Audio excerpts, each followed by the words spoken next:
Lequel de vous est House? Oh, bien, vous n'avez qu'à laisser les chocolats à la...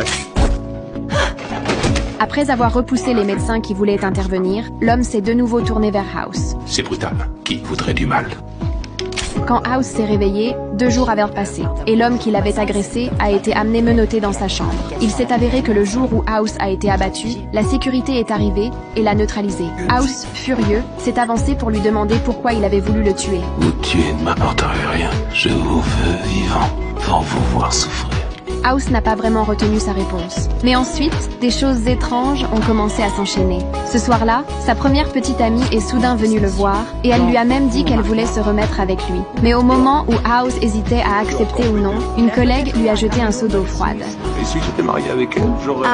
En réalité, depuis que House a été blessé, personne n'était venu le voir, ce qui signifie que son ex n'était qu'une hallucination. House a alors pensé qu'il y avait eu un problème pendant l'opération, et que cela avait causé ses hallucinations. Il est donc allé voir la directrice pour lui demander ce qui s'était réellement passé pendant l'intervention. À ce moment-là, House n'a même pas remarqué que sa jambe ne boitait plus. La directrice a fini par tout lui avouer. Ils avaient utilisé une méthode expérimentale pendant la chirurgie, avec 50% de chances de guérir sa jambe. Même si la douleur qui le hantait depuis des années avait disparu, House n'arrivait pas à se réjouir, parce qu'il s'est rendu compte que son cerveau avait été touché par le traitement. Des notions médicales évidentes pour ses collègues lui échappaient complètement. Furieux, House est retourné voir la directrice. Je guéris constamment plein de gens, et vous bazardez ce savoir contre une paire de jockeys. Si tu souffres d'effets secondaires, on peut regarder... House devenait de plus en plus nerveux, au point de mettre un coup de poing au visage d'un collègue. Mais une scène complètement anormale s'est alors produite. Tu délires? Oui, c'est ça le délire. Non, je veux dire en ce moment. C'est une hallucination.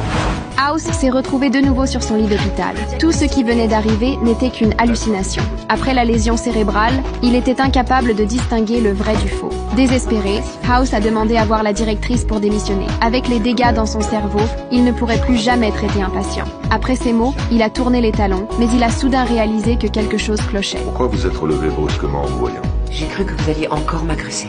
Encore? La directrice savait ce qui s'était passé dans ses hallucinations, ce qui voulait dire que tout ceci en était encore une. Et effectivement, un nouveau changement de perspective a montré House se réveillant encore une fois dans son lit. House a compris alors qu'il n'avait jamais vraiment repris conscience. Son corps réel devait encore être en train de lutter pour survivre. Et s'il ne sortait pas rapidement de cette spirale d'hallucination, il allait mourir pour de bon. La seule manière d'en sortir, selon lui, était de provoquer un choc. House a donc foncé dans une salle d'opération, car rien n'est plus choquant que de tuer un patient. Pourquoi vous me stoppez? Parce que je pense que vous allez le tuer.